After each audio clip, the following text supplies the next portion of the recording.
A paz do Senhor, meus irmãos, chegamos na lição número 8 da revista Conectar, a revista dos jovens da editora Betel. O tema neste domingo é a teologia praticada em Eclesiastes.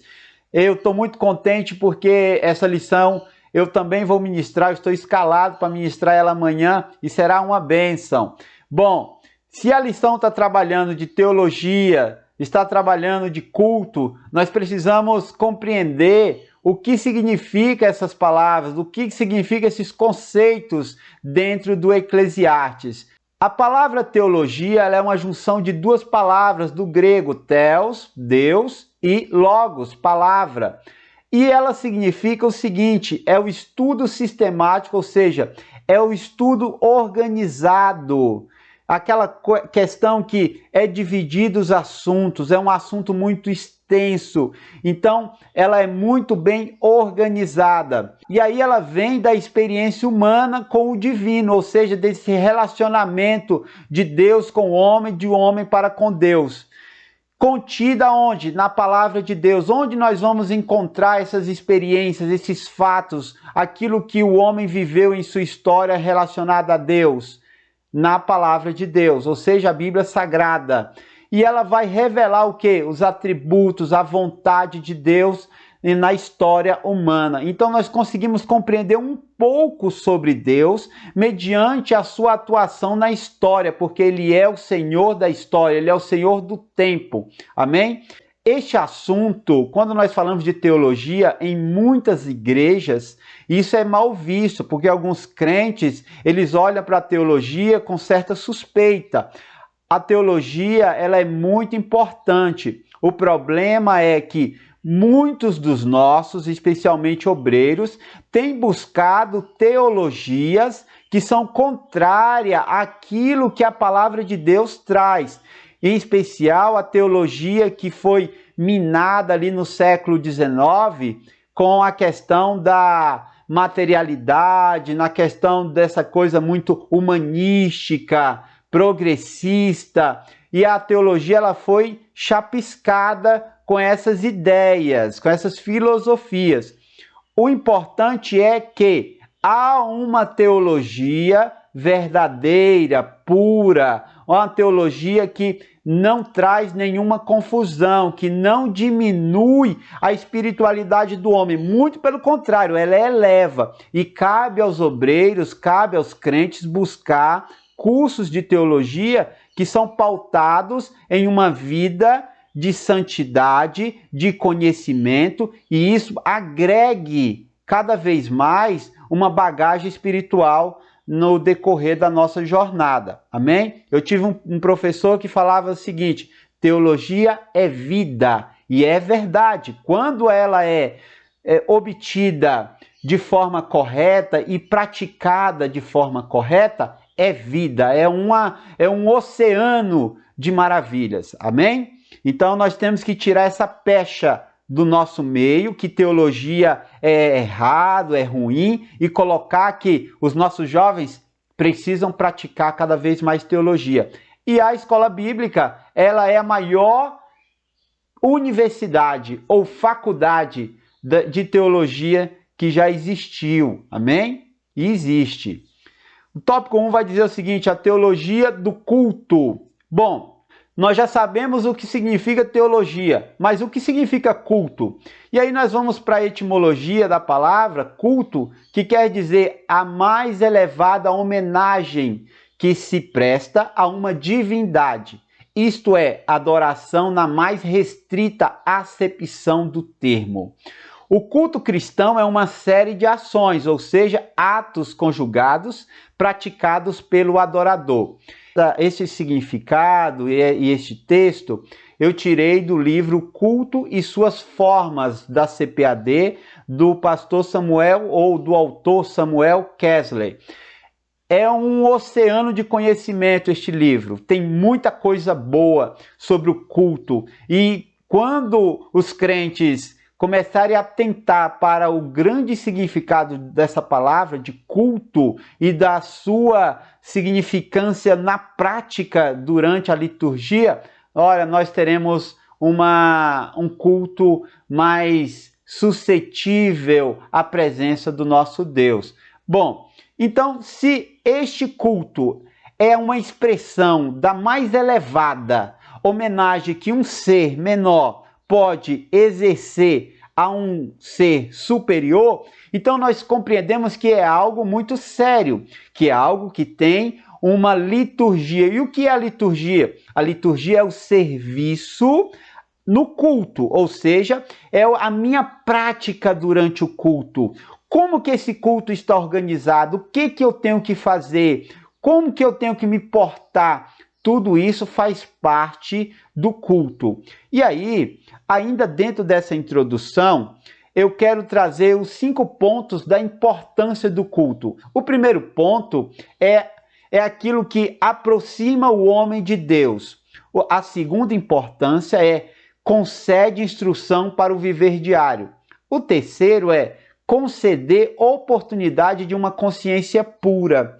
O quarto é prever estímulos morais e desafios para a vida. E o quinto, coloca o homem em uma comunhão perfeita com Deus. Tudo isso nós encontramos dentro do culto. Ou seja, quando participamos de um culto de adoração ao nosso Deus, nós também somos beneficiados, porque agora nós passamos a ter uma proximidade com o nosso Deus mediante a sua palavra, mas também mediante a presença do Santo Espírito. Isso é maravilhoso e nós, os assembleianos pentecostais, nós valorizamos também a experiência, não somente a experiência, mas também a experiência. O tópico 1, ele dentro desse grande compêndio de coisas maravilhosas, e eu falo compêndio porque nós não conseguimos exaurir todo o assunto apenas nessa lição, ainda mais numa introdução. Ele traz também, e eu trago isso também do livro do Samuel Kessler, os elementos do culto. Quais são os elementos do culto? Bom, nós temos os hinos, nós temos a leitura bíblica, nós temos a oração, nós temos a contribuição e nós temos a pregação.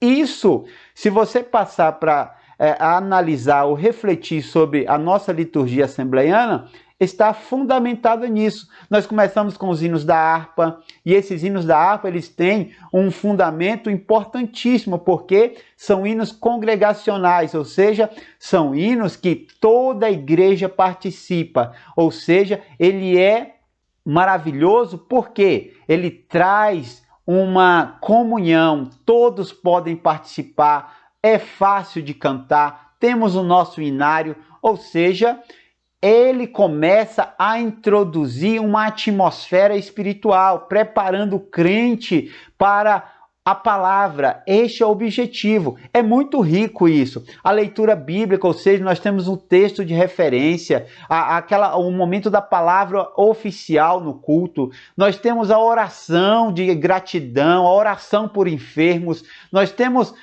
inúmeras formas de estar mais próximo do nosso Deus. As contribuições, o nosso ofertar, isso é importante. A pregação da palavra é o auge do culto. É aquele momento que agora eu não mais falo a Deus, mas Ele fala comigo. E o que eu posso falar com Ele é louvores, agradecimentos. Enquanto Ele fala, eu louvo. Esta é uma das características da Assembleia de Deus com os elementos do culto, esses 5 elementos, e os jovens precisam conhecer, porque vão culto após culto, mas desconhece que há um conhecimento em toda essa nossa liturgia. O tópico 1.1 diz o seguinte: guardando o nosso pé.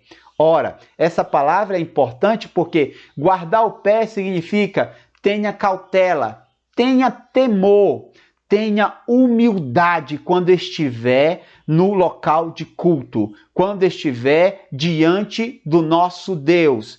Esta palavra ela é importante porque muitas das vezes nós encontramos cultos que são verdadeiras badernas. O culto, ele serve para adorar a Deus e não para mim. O problema dos dias de hoje é que as lideranças estão fazendo culto para as pessoas. E a ordem está totalmente inversa. O culto é feito para adorar a Deus. E aí nós encontramos onde o culto começa. Aqui é muito importante. O culto começa não quando eu adentro o templo. O culto começa na minha casa. O culto começa no meu ser, no meu interior. Observaram pessoas que, antes de ir para o culto, e vamos colocar aqui o domingo, por exemplo, ele vai para o culto, mas com o coração pesaroso, porque está passando o jogo de futebol do seu time de coração. Ele vai para o culto com seu coração penoso, porque a série que ele estava assistindo, ele gostaria de ficar mais tempo. Isto não é culto. O Senhor não receberá o culto, porque o culto começa na minha casa. Enquanto eu me arrumo, hinos de louvores a Deus está sendo tocado, eu estou cantando, eu estou alegre, porque alegrei-me quando me disseram, vamos à casa do Senhor. Então, isso é importante para que o jovem compreenda que o culto não começa quando ele chega no templo, mas o culto começa muito antes. Eu já começo a louvar o meu Deus antes, meu coração já está alegre antes. Eu vou caminhando para a casa do Senhor, alegre. Isso é importante. Onde o culto começa? O que eu estou levando para o culto? Deuteronômio 16:16 diz o seguinte: ninguém se apresente de mãos vazias diante do Senhor. No Novo Testamento, isso pode valer da seguinte forma: ninguém se apresente com seus corações vazios diante do Senhor. Tenha em seus corações louvores, tenha em sua boca louvores. Isso é que o texto está colocando. Então, nós não podemos chegar diante de Deus apenas em querer. E os crentes estão indo para a igreja para buscar. Não, eu vim buscar a minha bênção. Não, eu vim louvar ao meu Deus. A bênção é consequência da adoração, porque ele se alegra, ele fica contente com a nossa adoração. E ele é Pai maravilhoso, misericordioso. E ele vai fazer o quê? Ele vai nos abençoar. É natural. Eu não preciso correr atrás da bênção. A bênção correrá atrás de mim. Então, por que ela vai correr? Porque nós temos um Deus que manda a bênção. Esse é o princípio que os crentes precisam entender. Eu não vou lá buscar, eu vou lá levar, adorar. Lembra da lição passada, da nossa revista passada, que era o do tabernáculo? O que os homens faziam? Eles levavam, ofertavam a Deus. Isso não mudou. Nós temos que ir ao culto levar ao nosso Deus o quê? A adoração, a nossa adoração. Quem assiste o culto? Eu vou assistir o culto, eu estou assistindo o culto. Não, quem assiste o culto, como diz meu pastor, é Deus. Deus que assiste o nosso culto. Não sou eu que assisto o culto. Eu sou um agente que tem uma ação dentro do culto. E qual é a ação? Louvar, adorar. Lá eu vou dizer palavras de adoração ao meu Deus. Lá eu vou cantar louvores de adoração ao meu Deus. Lá eu vou expressar com o meu corpo, levantar as minhas mãos. Eu vou enaltecer este Deus. Eu não assisto culto. Eu sou uma ação. Eu tenho uma prática dentro deste culto. Amém? Então, eu não assisto culto. Quem assiste o culto? Deus. Ele assiste o nosso culto. A reverência e temor imprimirão resultados espirituais nos visitantes. Uma igreja onde os próprios crentes que ali estão, que fazem parte, têm um comportamento irreverente, vai refletir uma má impressão em quem visita. Lembra da rainha de Sabá? Lá em 2 Crônicas 9, a rainha de Sabá chega até o palácio e ela fica impressionada com tudo, com as vestes, com a comida, com a forma dos servos se sentarem. Ou seja, o nosso comportamento também é um testemunho. O nosso comportamento tem influência naqueles que estão visitando, em especial aqueles que não professam a nossa fé. Conversas paralelas, conversas em púlpitos, conversas nos conjuntos, conversas nos bancos, muita passarela, ou seja, muito movimento, estão andando. Ora, nós temos que compreender que nós estamos indo ao culto. Se eu tenho que ir ao banheiro, eu vou antes de chegar ao culto. Ou então, se eu chego ali no templo, eu passo antes no banheiro, porque depois que eu adentrar aquelas portas, eu vou adorar o meu Deus. É exclusivo. Não estou falando de quem tem problema de saúde, não estou falando de quem tem que tomar remédio, não estou falando de nada disso. Eu estou falando de pessoas que não têm porquê fazer, mas fazem atos de irreverência. Celulares, ora, paparazzi, celulares, pessoas perdem um banquete porque ficam tirando foto no culto, filmando. Chega a ser ridículo ficar com um celular filmando num culto. É ridículo. Tem eventos que a igreja faz, que a igreja escala pessoas que estão dedicadas exatamente a isso. Ao quê? A filmar, tirar fotos, mas essas pessoas estão trabalhando para isso, para registrar o evento. Não é eu avulso ou eu vou levar para o celular. E aí deixa no celular lá e acontece que esquece, fica lá só entulhando a memória do celular. Ou seja, é ridículo. Nós vamos ao culto para adorar. Paparazzi não. Paparazzi não. Amém? O tópico 1.2 vai dizer o seguinte: obedecer e não sacrificar. Saul resolveu contrariar a vontade do nosso Deus. Ou seja, nós precisamos atentar para que o culto ao nosso Deus, ele seja um culto que esteja dentro da vontade do nosso Deus, guiado pelo Espírito Santo. E eu trouxe aqui alguns pontos. As invencionices degradam o verdadeiro culto a Deus.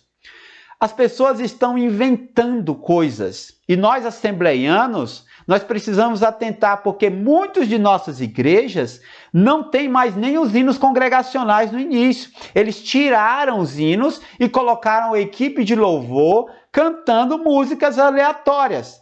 Não estou falando contra equipes de louvores. A equipe de louvor tem seu espaço no culto. Ela tem um momento que eles têm oportunidade. Eu estou falando de tira os hinos da harpa e vamos cantar músicas aleatórias. Está errado. Não é um marco que foi estabelecido pelos nossos pais. A Assembleia de Deus, ela tem uma prática, e essa prática deu certo, tem dado certo. O problema é que os crentes estão tirando. Isso é muito antigo, isso é muito ultrapassado. Não, o ultrapassado é a pessoa que deixou de valorizar os princípios e por isso são vazios e precisam o quê? Fazer invenções. Trazer coisas para o culto que não é uma prática ortodoxa, e já nós vamos falar sobre isso. Líderes sem autoridade espiritual. Não tem autoridade espiritual, com medo de ter aquele culto silencioso, parado. Aí ficam inventando coisas. Aumenta o som, sabe? Aumenta o volume da bateria, inventa umas coisas para que o tempo, para que aquela atmosfera fique preenchida. E aí não tem aquela noção que, olha, tá vazio, não tem presença do Espírito Santo. Líderes vazios vão trazer inovações, vão trazer invencionices para o culto. Alerte os jovens para que eles possam enxergar, fazer essas leituras durante os cultos, durante as festividades. Levam bois de Amalequita para o culto a nosso Deus. Os bois dos Amalequitas são gordos, são bonitos, são maravilhosos, mas não serve para o culto ao nosso Deus. Boi de Amalequita é para ser cortado, estipado, não serve para adoração ao nosso Deus. Nosso Deus não quer os bois dos Amalequitas. Não adianta colocar luzinhas, não adianta colocar fumaça de gelo seco, não adianta mudar a cor da igreja. Ora, vamos pintar tudo de preto agora. Vamos colocar uma luz aqui, vamos tirar a luz de cima da plateia, ou seja, dos membros, vamos colocar só num pontinho aqui no púlpito. Errado. Errado. Nós não podemos parecer com uma boate. Nós não podemos parecer com o mundo. Nós temos uma forma limpa, santa, clara de cultuarmos ao nosso Deus. E o culto também envolve o local. É o ser, é a geografia, ou seja, o espaço, e é a prática, a liturgia. Então nós temos que ter cuidado com isso, porque isso já está chegando, já chegou em muitas igrejas. E a Assembleia de Deus tem que ter cuidado com isso. Muito volume e zero resultado. Ou seja, é aquilo que a gente fala lá em história, latifúndio, muita terra e não produz nada. Temos eventos grandiosos que não produz nada, não gera batismo com o Espírito Santo, não gera arrependimento, não gera conversão de almas. Isso tudo é boi de amalequita, não serve para nós, meus irmãos. Precisamos voltar às origens. Não remova os marcos antigos. Esta é a palavra do Senhor às lideranças. Não remova os marcos antigos. Busca ao Senhor. Se devote a Ele, se entregue a Ele, para que você possa liderar direcionado pelo Espírito e não pela carnalidade. Fazemos culto ao nosso Deus, não é para os liderados. Os liderados devem ser levados a adorar um Deus santo poderoso. Amém? Seguindo adiante, tópico 2, a teologia do voto. O voto é um ato voluntário do homem para com Deus. Possui uma característica aliancista, ou seja, o homem toma uma atitude diante de um Deus todo-poderoso e ele propõe uma aliança, um voto. E isso nós vamos ver melhor agora no tópico 2.1, o voto e suas implicações. Os aspectos do voto pode ser visto de que forma? Na renúncia, também na oferta, e ela demonstra confiança. E o voto eu faço antes ou depois de receber?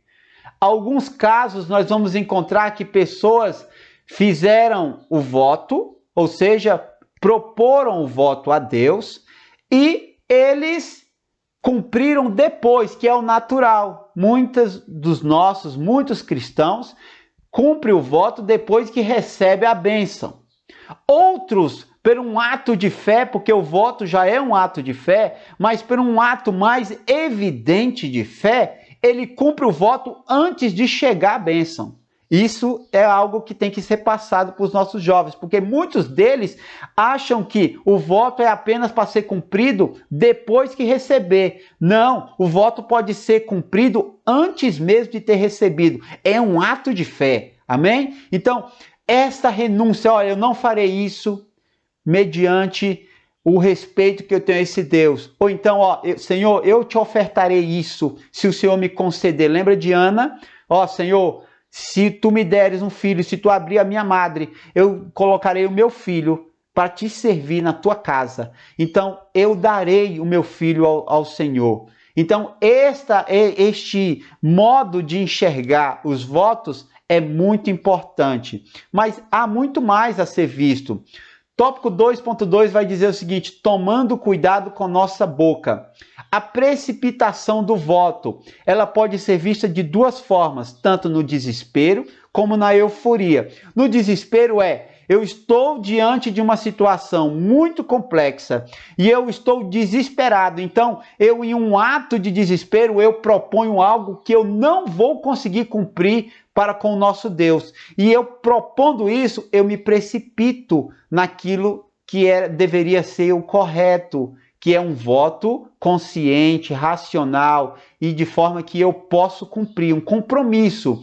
Ou então o eufórico, um voto eufórico, que, eu diante de uma euforia, eu agora proponho um voto. Lembra de Jefté, eufórico com a vitória, ele faz um voto equivocado. O primeiro que eu encontrar, quando eu chegar em casa, eu matarei. E aí vem a sua filha, um voto eufórico, algo que foi precipitado, que não agrada ao nosso Deus.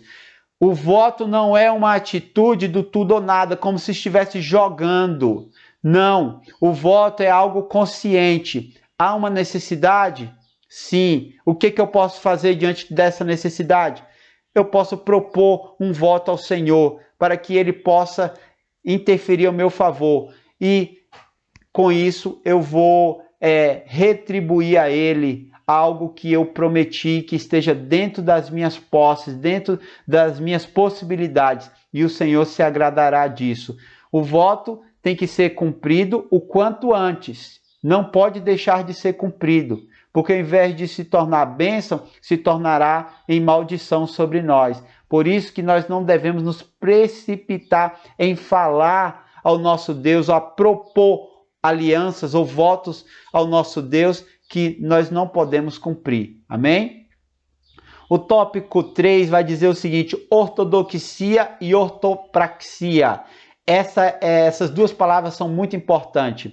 E aí, nós precisamos compreender o prefixo ortos, que significa correção ou retidão, ou seja, aquilo que é reto, que é certo. E aí, nós vemos a outra palavra que é a doxa, ou doxia, que significa crença comum de uma sociedade. Ou seja, é a nossa fé cristã, aquilo que nós acreditamos, os nossos princípios. Isso tem que ser o quê? Baseado pelo ortos, que é correto, reto, certo. Juntando tudo isso, ortodoxia significa a doutrina correta do cristianismo, ou seja, é a nossa teoria. Com a ortodoxia, eu vou aprender, eu vou trazer conhecimento, eu vou buscar conhecimento, e quando eu tiver este conhecimento, aí eu vou para ortopraxia, que é a prática, que também de ortos, correção e retidão, mas a diferença é o seu sufixo, que é praxia, ação prática. Ortopraxia, uma ação correta do cristianismo, uma ação correta daquilo que nós acreditamos, que é o quê? A palavra de Deus. E nossa prática. Se na ortodoxia eu tenho uma teoria que eu vou buscar aprender, na ortopraxia eu vou praticar. É a nossa prática diante daquilo que nós já conhecemos. O 3.1 vai dizer o seguinte: amantes da verdade, quietude. Essa palavra significa quieto, pacífico, em paz. E os nossos jovens não estão tendo quietude. Eles estão muito agitados. A música é sempre muito agitada em alguns cultos. Não estou dizendo que não deve ter música agitada. A música agitada é bom, é boa. Porém, nós não podemos ter uma constância nisso, ou seja, uma prática contínua. Isso é necessário ser reavaliado, porque o jovem precisa compreender o que está sendo cantado no culto. Ele não deve ser levado apenas pela melodia. Ele tem que ser levado a refletir pelo que a mensagem está dizendo. Então é necessário que este jovem tenha quietude, paz, para compreender do que nós estamos tratando dentro de um culto, que é a adoração perfeita ao nosso Deus. A sede pelo estudo. Muitos dos nossos jovens, e aí é cultural também, porque isso está na nossa sociedade brasileira, que é não gostar de estudar. Os nossos jovens devem ser levados a ter uma consciência para o estudo e o estudo da palavra de Deus. Porque muitos jovens, preste atenção nisso aqui, talvez você identifique isso na sua igreja. Muitos jovens já têm até curso superior. E por que ele tem curso superior? Porque ele tem uma sede, ou uma ânsia, ou até mesmo um receio de passar necessidade. Porque ele sabe que com uma boa formação ele terá um bom emprego. E então, consequentemente, ele terá recurso. Nós não podemos ser alunos ou estudantes que têm medo de passar fome. Eu vou estudar porque eu tenho medo de passar fome. Eu vou estudar porque eu tenho medo de ficar desempregado. Não, eu tenho que ser um estudante. Ser um estudante é gostar de estudo. Ele será um bom estudante no meio secular e ele será um bom estudante no meio cristão, dentro da nossa estrutura religiosa. Ele tem que compreender a palavra de Deus, ele tem que gostar da palavra de Deus. Então, muitos se dizem estudiosos, mas não são. Eles apenas têm medo de passar fome, então eles têm uma formação, eles buscam cursos lá fora, mas eles não têm um pingo de interesse pelo estudo da palavra de Deus. Não se interessa, ou seja, não são estudiosos. Gostam muito de assistir, seus olhos estão muito conectados ao quê? A ver séries no seu descanso. Não estou dizendo que não pode fazer isso, não quero que generalize, ok? Mas o que eu estou dizendo é que entre buscar ter um tempo para estudar a palavra de Deus na sua casa, no seu lazer, no seu descanso, ele nem pega na Bíblia, ele não tem nenhum interesse em saber das coisas de Deus, mas ele dá muito mais vazão às séries de TV, dá muito mais vazão aos passeios, ao cinema, ao shopping, ou seja, ele não é um estudioso, ele apenas tem medo de passar fome. Ele tem até títulos, uma formação secular, mas não é porque é estudioso, ele tem medo de passar fome. Nós temos que levar nossos jovens a compreender essa importância, porque quando eu valorizo os meios de conhecimento, eu passo a ter uma vida melhor. E quais são os meios de conhecimento? Leitura da palavra de Deus, frequência nos cultos, escola bíblica dominical, comprar um livro, uma literatura, algo que nos dê um conhecimento mais amplo ou até mesmo específico sobre um determinado assunto, daqueles que tiveram uma carreira muito maior do que a nossa. Isso deve ser valorizado. E por que deve ser valorizado? Porque o reino requer defensores, apologetas. E o apóstolo Pedro diz na sua carta, 1 Pedro 3,15, o seguinte: antes santifiquem Cristo como Senhor no coração. Estejam sempre preparados para responder a qualquer que lhes pedir razão da esperança que há em vocês. Nós, os crentes, temos que ter capacidade de responder aos outros sobre a nossa fé, de respondê-los de forma correta, com convicção, com segurança, com credibilidade. Muitos crentes não sabem nem seus princípios básicos e passam vergonha diante dos ímpios. E nós precisamos colocar para os jovens que é importante conhecer a essa fé, porque ela não serve só para mim, mas ela serve também para o reino. Aqui começam os ministérios. Amém? O 3.2, o lado prático da teologia. Esse lado prático da teologia, ele traz alguns benefícios. Ou seja, a teologia, ela tem benefícios. Primeiro, trazer credibilidade. O exemplo a qual nós vamos expressar diante daquilo que nós aprendemos lá na ortodoxia, nós temos que demonstrar credibilidade, porque não há algo pior do que um homem ou uma mulher que se diz ser servo do Deus Altíssimo e os ímpios olhem, vejam e falam assim: ó, aquilo ali é crente? Essa pergunta, essa indagação, aquele é crente, é um julgamento. Os crentes precisam ter ciência que há uma responsabilidade, que o crente necessita ter uma vivência, tanto no seio familiar, como no seio social como um todo, de uma boa prática, de um bom testemunho.